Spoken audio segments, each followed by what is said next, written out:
आऊज़ुबिल्लाहि मिनश्शैतानिर्रजीम बिस्मिल्लाहिर्रहमानिर्रहीम नहमदुहु व नुसल्ली अला रसूलिहिल करीम। मैं हूँ मोहम्मद सलीम ख़ान न्याज़ी अपने यूट्यूब चैनल भोले बादशाह के साथ। मैं आज बात करूँगा मुल्क की सियासी सूरत हाल पर और इमरान ख़ान के मुतालिक। आज जो मुल्क में सियासी सूरत हाल है, ऐसी सूरत हाल का सामना पिछले 40-42 सालों में मैंने कभी नहीं देखा।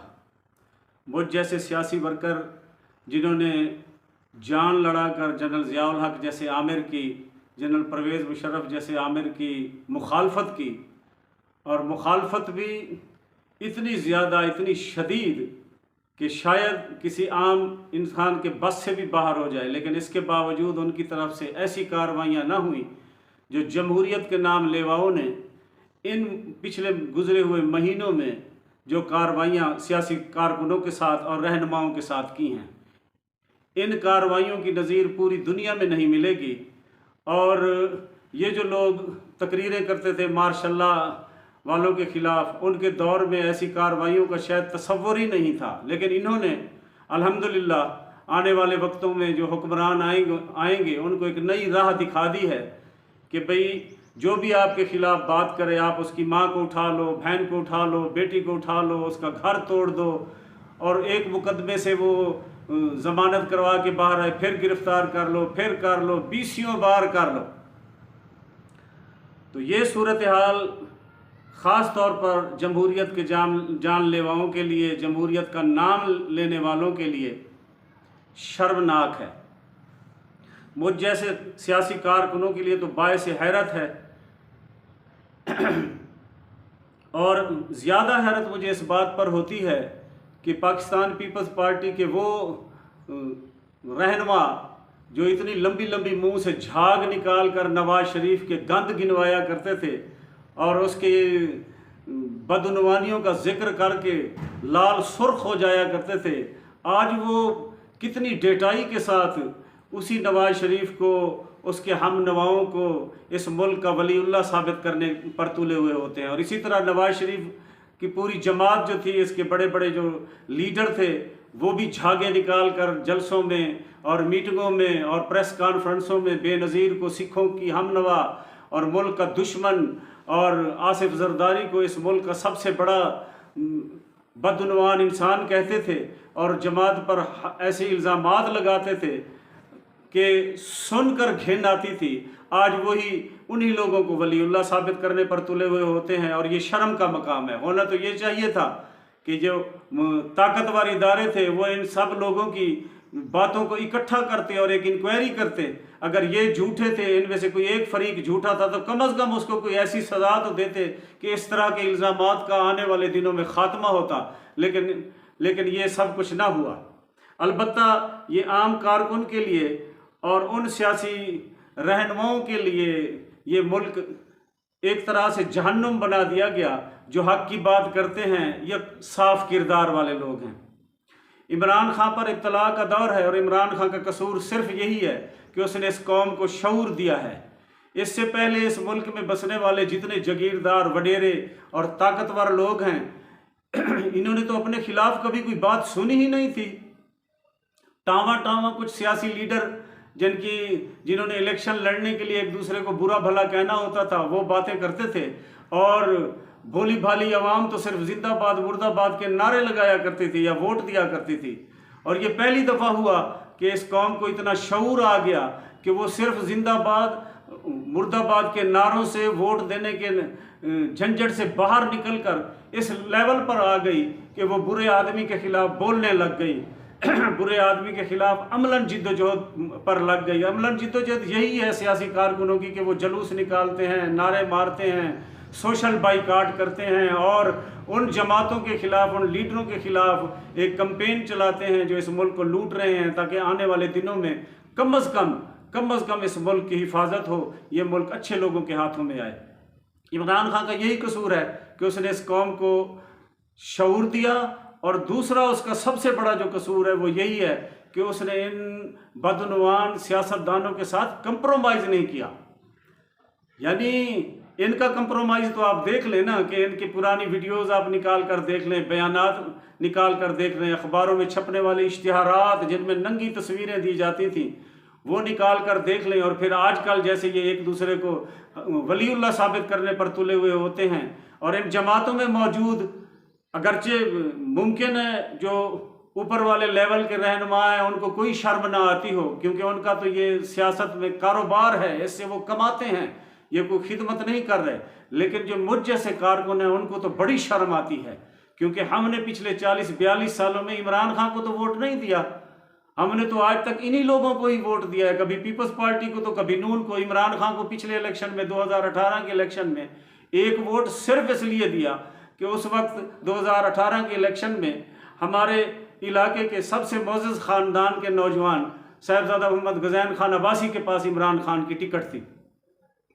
इसलिए हमने अपनी ज़िंदगी में पहली दफ़ा इमरान खान को एक वोट 2018 के इलेक्शन में, वो भी साहिबजादा मोहम्मद गज़ैन खान अब्बासी की वजह से दिया। वरना हमने पिछले गुजरे हुए जितने साल हैं हमारी सियासी जिद्दोजहद के, वो तो हमने इन्हीं को वोट दिया जो एक दूसरे को गालियां निकालते थे, एक दूसरे के खिलाफ गंदे इश्तिहारात छपवाते थे, और मोहतरमा बेनज़ीर के मुतल्लिक़ जो तकारीर होती थी असम्बली में, क्या वो रिकॉर्ड पर मौजूद नहीं है?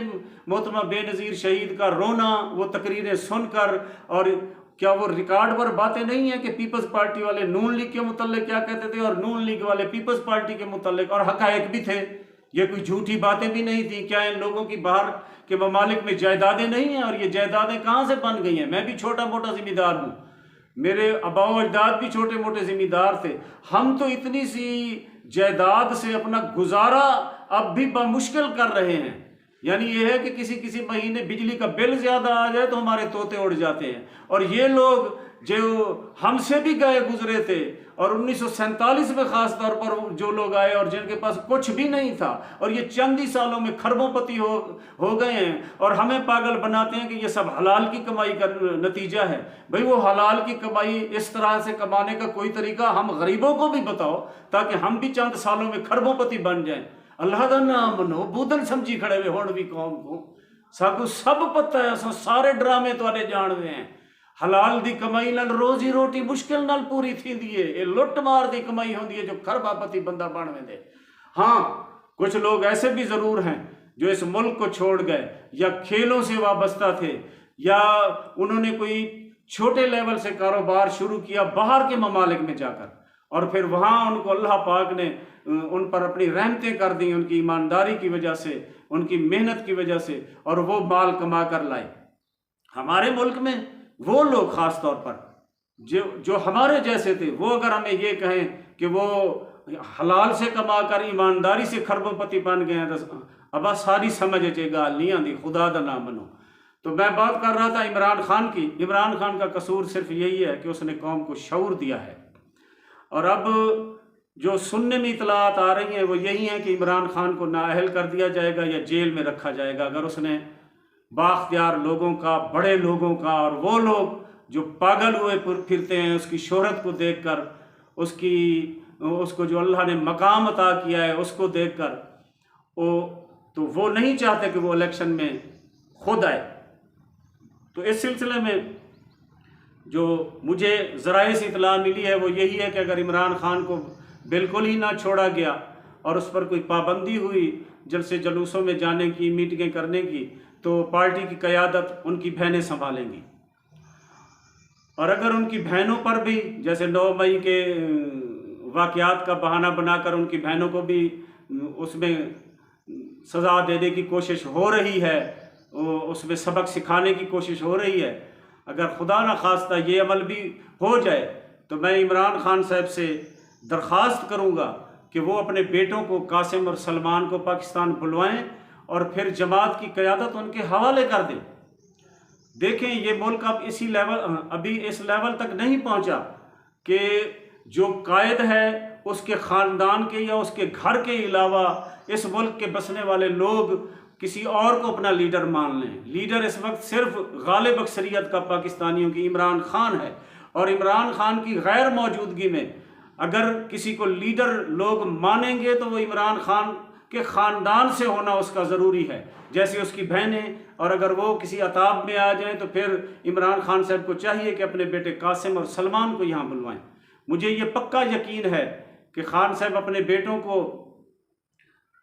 सियासत में अगर इन भी करेंगे तो उनको वो ओहदे नहीं देंगे जिससे कि उनकी ज़ात पर कोई उंगली उठे। अगर उन्होंने वो ओहदे देने होते तो पिछले जो दौरे हुकूमत उनका गुजरा है उसमें भी दे सकते थे, क्योंकि रिवाज तो यही है।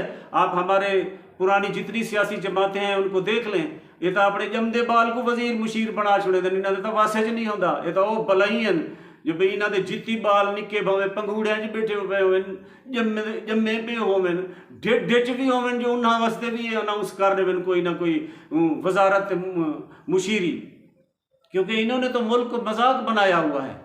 ये मुल्क जो कर्जों के बोझ तले दबा हुआ है, मुझ जैसे गरीबों को, रेडी वालों को, रक्शे वालों को और मजदूरों को उसका सारा बोझ बर्दाश्त करना पड़ रहा है। हमारा तो कोई कसूर नहीं है, जो हम लावारिस लोग हैं, गरीब और गुंगे बाते लोग हैं, मजदूर हैं, किसान हैं, रेडी वाले, रक्शे वाले हैं। हमने क्या ऐसा जुर्म किया है कि उसकी सज़ा हमें मिल रही है, और ऊपर बैठे हुए चंद सौ लोग जो नस्लों से अयाशियाँ कर रहे हैं और चाहते हैं कि ये अयाशियाँ उनकी आने वाली नस्लों में मुंतकिल हों। अगर उनके खिलाफ बात करना भी जुर्म है, उनके खिलाफ जिद्दोजहद करना भी जुर्म है, तो इससे तो अच्छा है फिर गरीबों को इज्तिमाई तौर पर फांसी पर लटका दिया जाए।